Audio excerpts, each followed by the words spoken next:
TG Plus News edizione di Treviso, buonasera. In apertura del nostro notiziario La Politica, la prima seduta del Consiglio regionale del Veneto, oggi alle 15 a Palazzo Ferrofini, ha visto l'elezione del Presidente dell'Assemblea legislativa e dell'Ufficio di Presidenza. Dopo votazione a scrutinio segreto con 34 voti validi e 17 schede bianche, è stato eletto Presidente dell'Assemblea legislativa il consigliere Luca Zaia, proposto dalla maggioranza.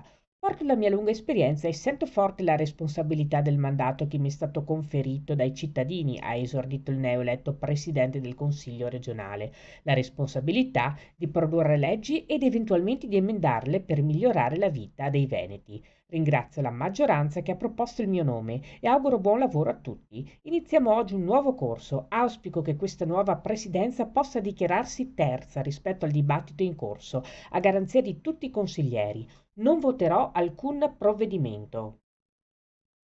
Parliamo ora di sanità. L'otorinolaringoiatria di Vittorio Veneto, diretta dal dottor Andy Bertolin, si conferma al primo posto in Italia nel trattamento chirurgico dei tumori alla laringe nell'anno 2024. A stabilirlo i dati del programma nazionale Esiti PNE elaborati da Agenas, Agenzia Nazionale per i Servizi Sanitari Regionali, al fine di monitorare e analizzare le cure erogate in Italia in più di 1000 ospedali pubblici e privati accreditati.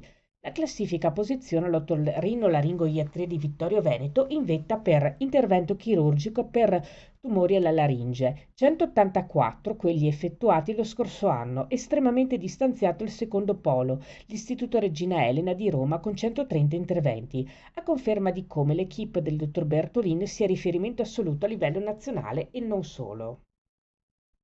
La cronaca.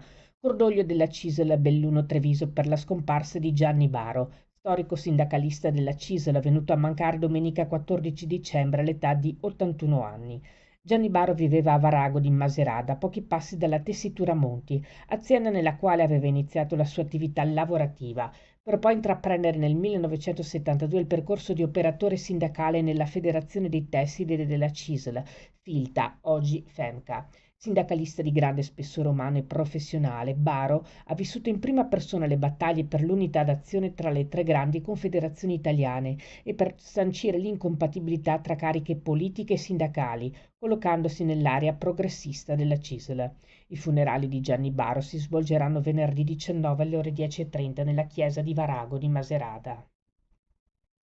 Parliamo di economia. Il presidente della Fondazione Cassamarca Luigi Garofalo e il presidente del consorzio di tutela della DOC Prosecco Giancarlo Guidolin hanno annunciato oggi la sottoscrizione del contratto di compravendita dell'immobile ex ANCI situato in via Tolpada a Treviso.